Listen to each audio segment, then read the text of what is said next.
Do you wanna know?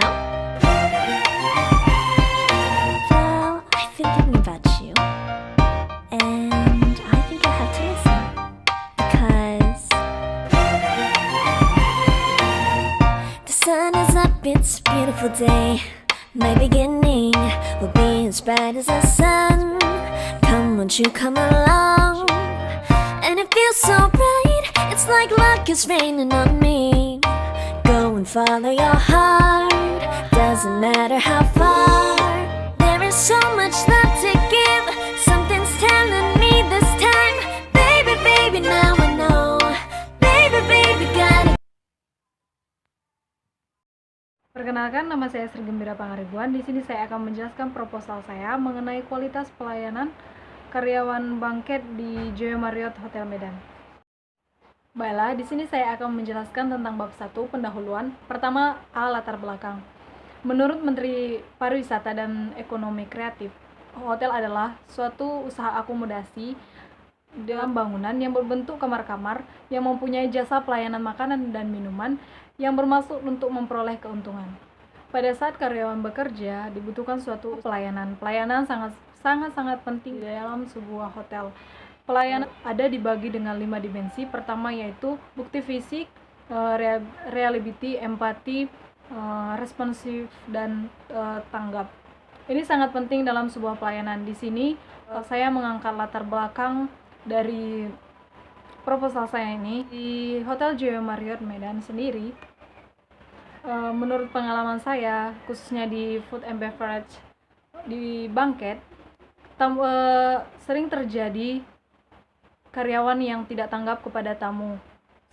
Seperti contohnya di karyawan Joyo Marriott, seorang tamu meminta peralatan kepada karyawan, tetapi karyawan tidak langsung menanggapi permintaan tamu tersebut, sehingga tamu sering komplain dan marah.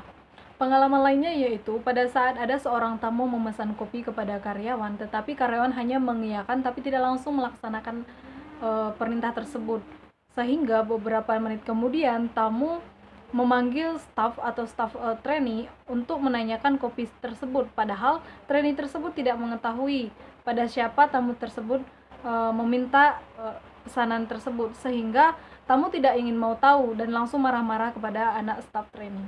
Sering juga terjadi dan pernah terjadi pada saat ada seorang tamu memesan kopi latte kepada seorang karyawan di sana.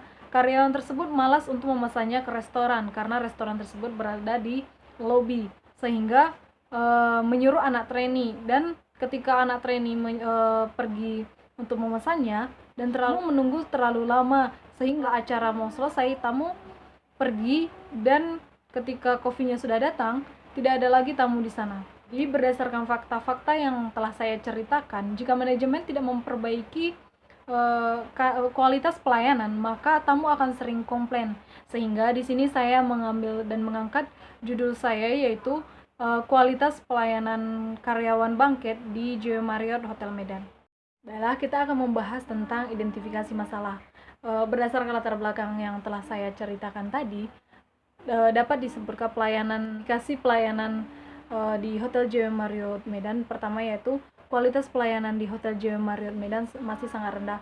Kedua yaitu karyawan tidak perhatian kepada tamu. Ketiga yaitu karyawan tidak melaksanakan tugas secara langsung dari tamu sendiri. Keempat, sikap karyawan menyebabkan tingginya komplain yang akan terjadi. Kelima yaitu perlunya manajemen yang tepat untuk meningkatkan kualitas pelayanan di Hotel Joyo Marriott Medan. Berdasarkan identifikasi masalah, di sini saya akan memfokuskan masalah mengenai kualitas pelayanan karyawan bangket di Hotel Joyo Marriott Medan.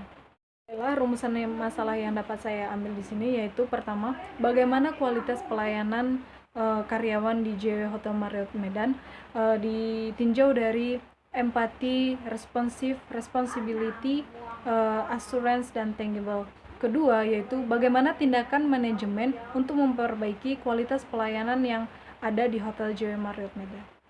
Saya akan membahas tentang bab 2, kajian pustaka, atau pertama aspek-aspek teoritis, pengertian pelayanan. Menurut Kamus Besar Bahasa Indonesia, pelayanan memiliki 3 makna yaitu cara melayani, usaha melayani, dan memperoleh imbalan berupa uang karena berhubungan dengan barang dan jasa. Sedangkan menurut American Marketing Association yang dikutip oleh Donald dalam Hadriansah tahun 2011, pelayanan adalah pada dasarnya merupakan suatu kegiatan yang ditawarkan oleh satu pihak ke pihak yang lain, pada hakikatnya tidak berwujud. Berdasarkan pendapat di atas, dapat disimpulkan bahwa pelayanan adalah bentuk suatu aktivitas yang tidak kasat mata atau tidak bisa dapat diraba, yang melibatkan usaha-usaha yang menggunakan peralatan oleh manusia. Baiklah, selanjutnya kita bicara tentang kualitas pelayanan. Menurut Kotler dalam Almat di tahun 2007, kualitas pelayanan adalah suatu cara perusahaan untuk meningkatkan kualitas pelayanan dengan memperbaiki mutu produk, memperbaiki mutu proses, dan memperbaiki mutu servis untuk menciptakan hasil yang baik dalam suatu perusahaan. Selanjutnya kita membahas tentang faktor yang mempengaruhi kualitas pelayanan. Pertama yaitu ada tangible atau bukti langsung. Kedua ada reliability atau kehandaan. Tiga ada responsive atau daya tanggap. Keempat ada assurance atau jaminan. Kelima ada empati. Dan keenam ada courtesy atau sopan santun. Selanjutnya kita berada di kerangka konseptual, yaitu pertama kualitas pelayanan berhubungan dengan kepuasan tamu. Hipotesis yaitu HA sendiri itu terdapat hubungan antara kualitas pelayanan tamu dengan kepuasan tamu. Sedangkan HO-nya yaitu tidak terdapat hubungan antara kualitas pelayanan tamu dengan kepuasan tamu. Baiklah, kita sudah masuk ke bab 3 yaitu metode penelitian. Pertama, jenis penelitian. Penelitian yang saya angkat ini yaitu menggunakan metode jenis kualitatif deskriptif. Menurut Ridwan pada tahun 2010, penelitian deskriptif yaitu penelitian yang diarahkan untuk memecahkan masalah dengan cara memaparkan atau menggambarkan apa adanya hasil penelitian. Tempat penelitian yang akan saya lakukan yaitu di Jalan Putri Hijau nomor 10, Sumatera Utara, tepatnya di Hotel JW Marriott Medan, dimulai pada 1 Januari sampai dengan 6 Juni 2020. Saya akan membahas tentang variabel penelitian saya. Pertama, variabel terikat yaitu kualitas pelayanan. Yaitu kualitas pelayanan, apa yang dirasakan tamu dan apa yang diharapkan. Jika melampaui tersebut, maka pelanggan akan merasa puas, berarti kualitas pelayanan tersebut baik. Kedua, yaitu variabel bebas saya adalah kepuasan tamu. Kepuasan tamu sendiri adalah hal-hal yang dirasakan tamu, perasaan senang dan perasaan kecewa tentang persepsi dan atau ekspektasi yang diharapkan tamu. Jika ekspektasi mereka melebihi, berarti kepuasan tamu tercapai. Baiklah, sekarang kita akan membahas tentang populasi dan sampel. Populasi sendiri menurut Sugiono pada tahun 2012 yaitu wilayah generalisasi yang terdiri atas objek dan subjek yang mempunyai kualitas dan karakteristik tersendiri yang ditetapkan oleh peneliti untuk dipelajari dan kemudian ditarik kesimpulannya. Di sini saya menggunakan populasi penelitian yaitu seluruh karyawan bangket di Hotel JW Marriott Medan. Sedangkan sampel menurut Sugiono pada tahun 2012 sendiri yaitu salah satu dari jumlah karakteristik yang dimiliki oleh populasi tersebut.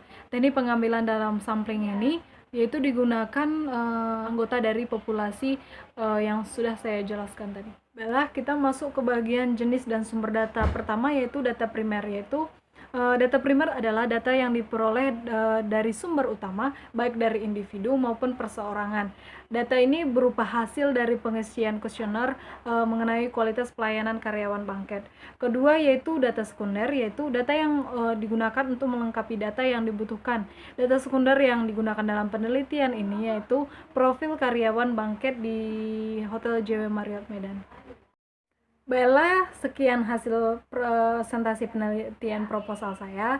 Saya ucapkan terima kasih banyak dan saya meminta maaf jika ada perkataan dan kesalahan penataan kata-kata dalam presentasi saya.